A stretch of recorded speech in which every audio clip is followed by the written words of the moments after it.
ओम शांति। 25/5/2025 की अव्यक्त वाणी है। रिवाइज कोर्स है 4/9/2005 की। मूल्य का हेडलाइन है शिक्षा के साथ क्षमा और रहम को अपना लो, दुआएं दो, दुआएं लो तो आपका घर आश्रम बन जाएगा। आज बाप दादा सर्व बच्चों के मस्तक में प्योरिटी की रेखाएं देख रहे हैं, क्योंकि ब्राह्मण जीवन का फाउंडेशन ही है पवित्रता। पवित्रता की रेखाएं कौन सी है जानते हो? पवित्रता सर्व को प्रिय है। पवित्रता सुख शांति प्रेम आनंद की जननी है। पवित्रता मानव का सच्चा श्रृंगार है। पवित्रता नहीं तो मानव जीवन का मूल्य नहीं। जैसे देखते हो देवताएं पवित्र है, इसलिए ही माननीय और पूजनीय है। पवित्रता नहीं तो मानव जीवन को आजकल देख रहे हो। बाप दादा ने आप सभी बच्चों को ब्राह्मण जन्म का वरदान यही दिया, पवित्र भव योगी भव। जिस आत्मा में पवित्रता है उसकी चाल चलन चेहरा चमकता है, इसलिए पवित्रता ही जीवन को श्रेष्ठ बनाने वाली है। वास्तव में आप सब बच्चों का आदि स्वरूप ही पवित्रता है, अनादि स्वरूप भी पवित्रता है। ऐसी पवित्र आत्माओं की विशेषताएं उनके जीवन में सदा पवित्रता की पर्सनालिटी दिखाई देती है। पवित्रता की रियलिटी, पवित्रता की रॉयल्टी चेहरे और चाल में दिखाई देती है। यह रेखाएं जीवन का श्रृंगार है, रियलिटी है। मैं अनादि आदि स्वरूप इस स्मृति से समर्थ बन जाता है। रॉयल्टी है स्वयं भी स्वमान में और हर एक को सम्मान देकर चलने वाला। पर्सनालिटी है सदा संतुष्टता और प्रसन्नता, स्वयं भी संतुष्ट और अन्य को भी संतुष्ट करने वाले। पवित्रता से प्राप्तियां भी बहुत है। बाप दादा ने आप सभी बच्चों को क्या क्या प्राप्ति कराई है वो जानते हो ना? कितने खजानों से भरपूर किया है। अगर प्राप्तियों को स्मृति में रखे तो भरपूर हो जाए।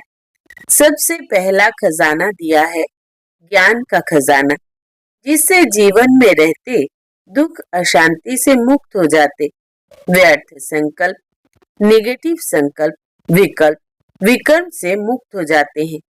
अगर कोई भी व्यर्थ संकल्प व विकल्प आता भी है तो ज्ञान के बल से विजयी बन जाते हैं। दूसरा खजाना है याद योग, जिससे शक्तियों की प्राप्ति होती है और शक्तियों के आधार से सर्व समस्याओं को, सर्व विघ्नों को सहज पार कर लेते हैं। तीसरा खजाना है धारणाओं का, जिससे सर्व गुणों की प्राप्ति होती है। और चौथा खजाना है सेवा का, जिससे सेवा करने से जिसकी सेवा करते हो उसकी दुआएं मिलती है, खुशी प्राप्त होती है। इतने खजाने बाप द्वारा सभी बच्चों को प्राप्त होते हैं। बाप सभी को एक जैसे ही खजाने देते हैं, कोई को कम कोई को ज्यादा नहीं देते हैं, लेकिन लेने वालों में फर्क हो जाता है। कई बच्चे तो खजाने को प्राप्त कर खाते पीते मौज करते और फिर मौज में खत्म कर देते हैं, और कई बच्चे खाते पीते मौज करते जमा भी करते हैं, और कोई बच्चे कार्य में भी लगाते लेकिन बढ़ाते जाते हैं। बढ़ाने की चाबी है खजाने को स्व के प्रति और दूसरों के प्रति यूज करना। जो यूज करता है वो बढ़ाता है। तो अपने आप से पूछो कि यह विशेष खजाने जमा है? जमा है क्या कहेंगे? हाँ या थोड़ा थोड़ा? जिसके पास यह खजाने जमा है वो सदा भरपूर रहता है। देखो, कोई भी चीज भरपूर रहती है ना तो हलचल नहीं होती है। अगर भरपूर नहीं होती तो हलचल होती है, हिलती है। कोई भी चीज को अगर पूरी रीति से भर नहीं दो तो वो हिलती है। तो यहाँ भी अगर सर्व खजानों से भरपूर नहीं है तो हलचल होती है। सदा यह नशा रहे कि बाप के खजाने मेरा जन्म सिद्ध अधिकार है। बाप ने दिया, आपने लिया, तो सब खजाने किसके हुए? आपके हो गए ना। तो जिसके पास खजाने हैं वो कितना नशे में रहता है। जैसे छोटा सा राजा का लड़का राजकुमार होता है, पता भी नहीं होता है कि बाप के पास क्या क्या खजाना है, लेकिन नशा रहता है कि बाप के खजाने मेरे खजाने हैं, और खजाने की खुशी में रहता है। अगर खुशी कम रहती है तो उसका कारण क्या होता है? बाप ने तो खजाने दिए हैं, सुना, लेकिन एक है सुनने वाले, दूसरे हैं समाने वाले। जो समाने वाले हैं वो नशे में रहते हैं। आज नए नए बच्चे भी आए हैं। बाप दादा, आप लकी बच्चों को आप सबके भाग्य की मुबारक दे रहे हैं। अपने भाग्य को पहचाना? पहचाना है। परमात्मा प्यार, अविनाशी प्यार, जो सिर्फ एक जन्म नहीं चलता, अनेक जन्म सदा ही प्यार कायम रहता है। क्योंकि यह जो समय चल रहा है, यह समय भी संगम युग, भाग्यवान युग है। सतयुग को भी भाग्यवान कहते हैं, लेकिन वर्तमान संगम युग का समय उससे भी भाग्यवान है। क्यों? इस संगम युग में ही बाप द्वारा अखंड भाग्य का वरदान वर्षा प्राप्त होता है। तो ऐसे संगम युग में, भाग्यवान समय में आप सभी अपना भाग्य लेने के लिए पहुंच गए हो। बाप दादा बच्चों को बहुत एक सहज पुरुषार्थ की विधि सुनाते हैं। सहज चाहते हो ना? मुश्किल तो नहीं चाहते हो ना? इन बच्चों को, पुरानों को तो भाग्य की सहज विधि मिल गई है, मिली है ना? सबसे सहज, और कुछ भी नहीं करना, सिर्फ एक बात करना। एक बात तो कर सकते हो ना? हाँ करो या ना करो? कहो हाँ जी। तो सबसे सहज विधि है, अमृत वेले से लेकर सबको जो भी मिले उसे दुआएं लो और दुआएं दो। चाहे क्रोधी भी आवे, लेकिन आप उसको भी दुआएं दो और दुआएं लो। क्योंकि दुआएं तीव्र पुरुषार्थ का बहुत सहज यंत्र है। जैसे साइंस में रॉकेट है ना, तो कितना जल्दी कार्य कर लेता है। ऐसे दुआएं देना और दुआएं लेना, यह भी एक बहुत सहज साधन है आगे बढ़ने का। अमृत बेले बाप से सहज याद से दुआएं लो और सारा दिन दुआएं दो और दुआएं लो।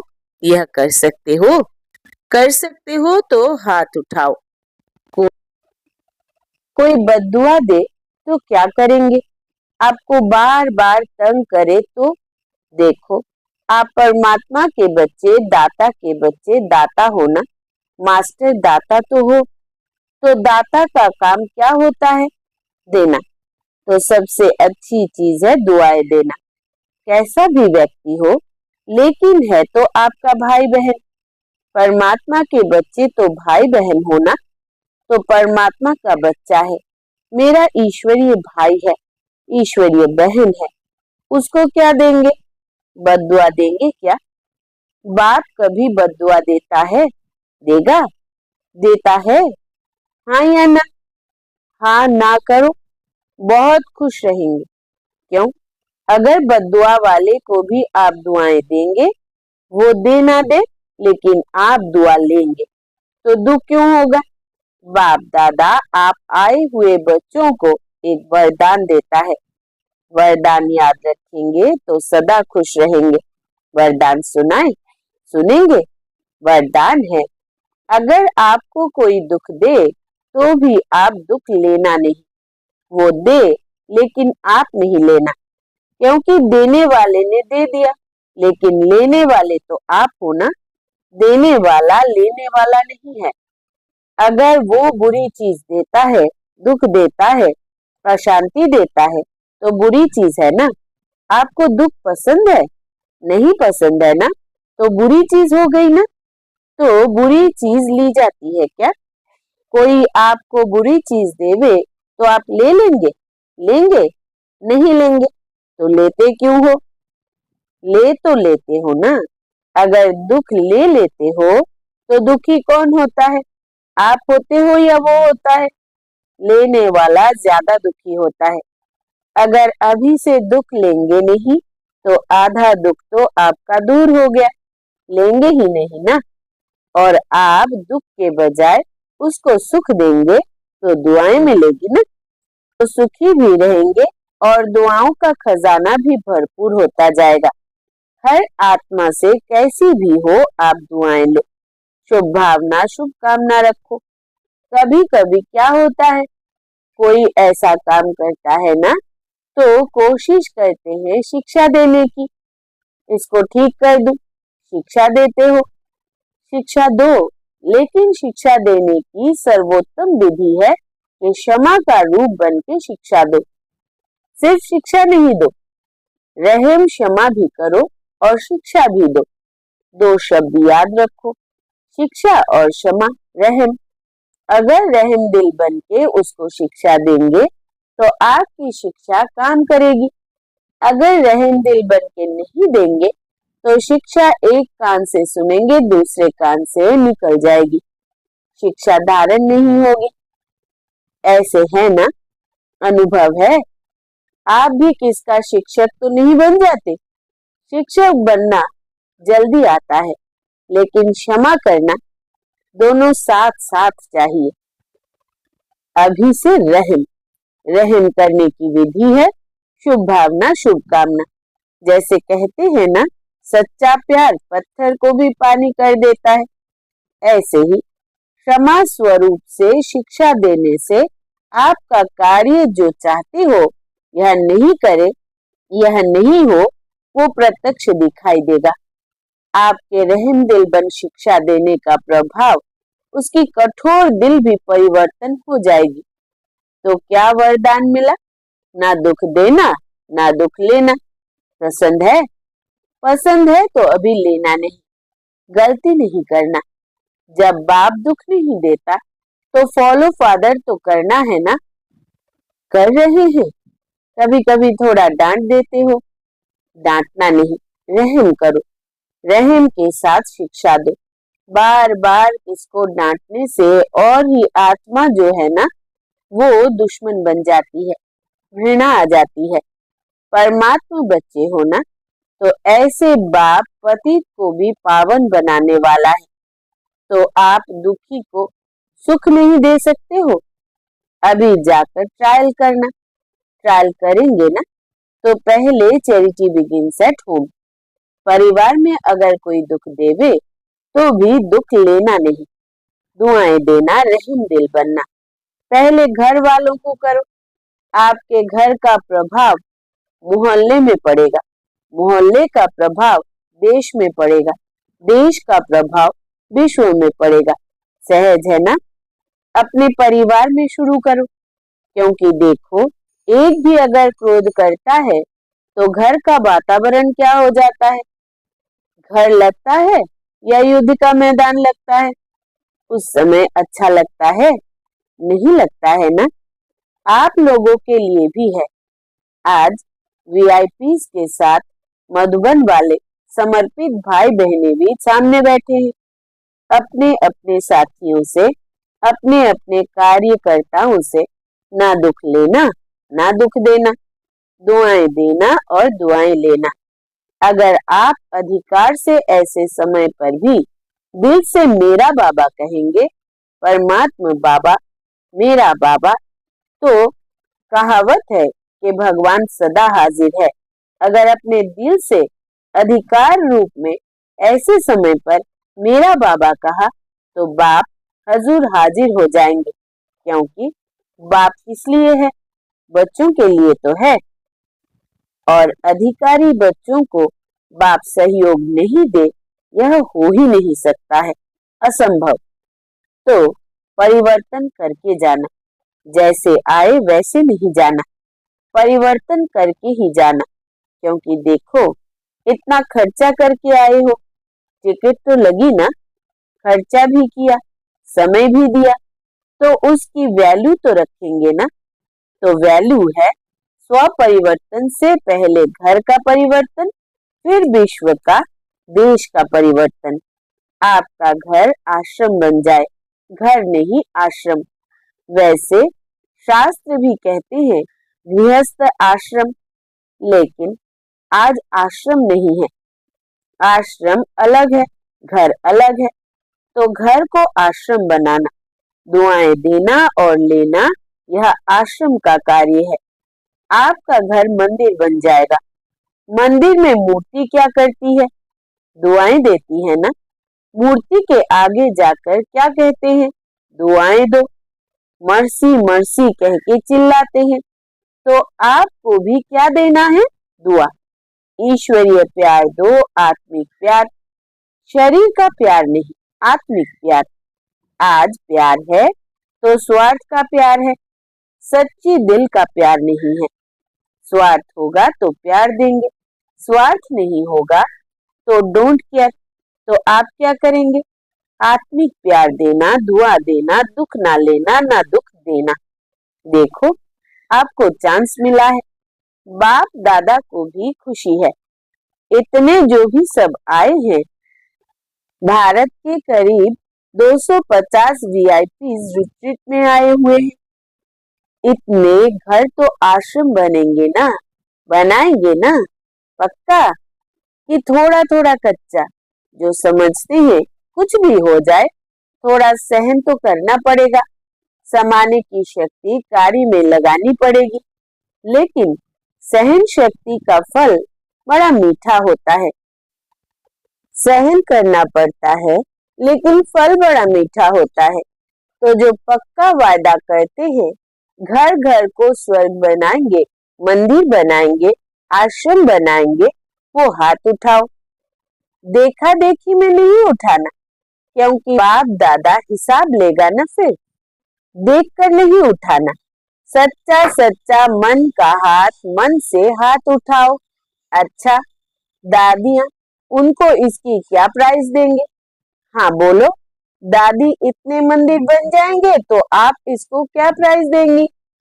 अपने घर वालों को ले आवे। यह तो प्राइस नहीं दी, यह तो काम सुना दिया।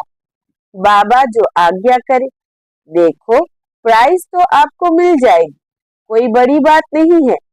लेकिन लेकिन है, लेकिन बोलो। आप जाने के बाद अपनी धारणा से परिवर्तन करना और 15 दिन के बाद, मास के बाद अपनी रिजल्ट लिखना। जो एक मास भी दुख नहीं लेगा न देगा, उसको बहुत अच्छी प्राइस देंगे। अगर आप आएंगे तो मुबारक है, अगर नहीं आ सकेंगे तो भी सेंटर पर भेजेंगे।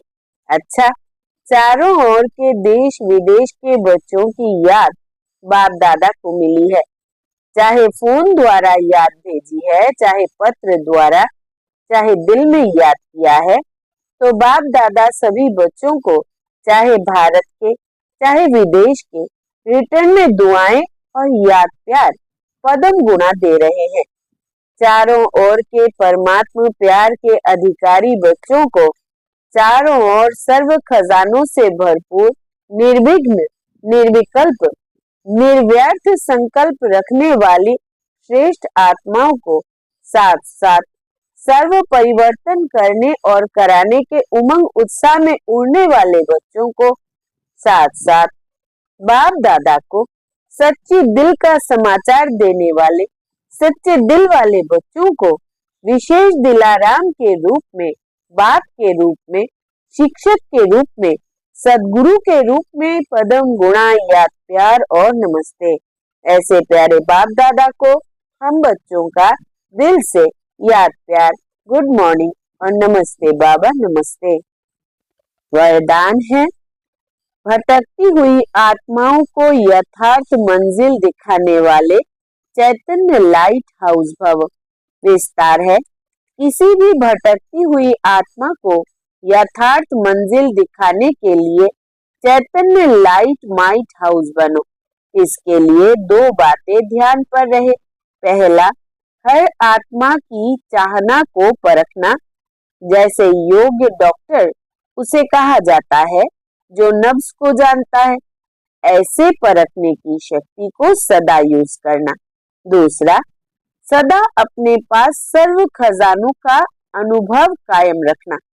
सदा यह लक्ष्य रखना कि सुनाना नहीं है, लेकिन सर्व संबंधों का, सर्व शक्तियों का अनुभव कराना है। स्लोगन है, दूसरों की करेक्शन करने के बजाय एक बाप से ठीक कनेक्शन रखो। दूसरों की करेक्शन कराने के बजाय एक बाप से ठीक कनेक्शन रखो। अव्यक्त इशारे, रूहानी रॉयल्टी और प्योरिटी की पर्सनालिटी धारण करो। अपना निजी स्वरूप व वरदानी स्वरूप सदा स्मृति में रहे तो अपवित्रता और विस्मृति का नाम निशान समाप्त हो जाएगा। विस्मृति व अपवित्रता क्या होती है? अब उसकी अविद्या होनी चाहिए, क्योंकि यह संस्कार व स्वरूप आपका नहीं है, बल्कि आपके पूर्व जन्म का था। अभी आप ब्राह्मण हो, ये तो शूद्रों के संस्कार व स्वरूप है। ऐसे अपने से भिन्न अर्थात दूसरे के संस्कार अनुभव होना, इसको कहा जाता है न्यारा और प्यारा।